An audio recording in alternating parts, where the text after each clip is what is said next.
వర్క్లోడ్ మేనేజ్మెంట్పై ఎప్పటి నుంచో చర్చ జరుగుతూనే ఉంది. అయితే ఇప్పుడు శుభ్మన్ గిల్ గాయపడడంతో ఈ అంశం మరోసారి తెరపైకి వచ్చింది.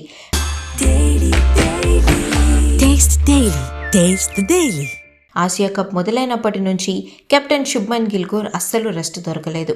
టెస్ట్, టీ20, వన్డే ఇలా 3 ఫార్మాట్లలో గిల్ బాగా బిజీ అయిపోయాడు. దాంతో ప్లేయర్స్కు రెస్ట్ అవసరమని, మెంటల్గా ఫిట్గా ఉంటేనే గ్రౌండ్లో గేమ్ బాగా ఆడతారని అంటున్నారు విశ్లేషకులు. కోల్కతాలో జరిగిన మొదటి టెస్ట్ మ్యాచ్లో మెడకు గాయం అవ్వడంతో శుభ్మన్ గిల్ను రెండవ టెస్ట్ మ్యాచ్ నుంచి తప్పించారు. ఎలాగైనా గెలవాల్సిన మ్యాచ్లో గిల్ లేకపోవడంపై వర్క్లోడ్ మేనేజ్మెంట్పై చర్చ మొదలైంది. అయితే భారత ప్రధాన కోచ్ గౌతమ్ గంభీర్ ఈ విషయంపై కీలక వ్యాఖ్యలు చేశారని అంటున్నారు క్రికెట్ నిపుణులు ఆకాష్ చోప్రా.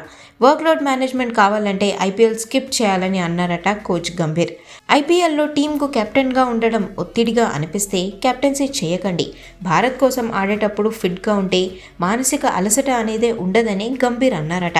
ఇక గంభీర్ వ్యాఖ్యలపై ఫ్యాన్స్ నుండి రకరకాలుగా కామెంట్స్ వస్తున్నాయి. ప్లేయర్స్కు రెస్ట్ ఇవ్వకపోతే సరిగ్గా పర్ఫామ్ చేయరని, అలాగే మొదటి టెస్ట్ మ్యాచ్లో ఓటమికి అది కూడా ఒక కారణం కావచ్చని అంటున్నారు ఫ్యాన్స్.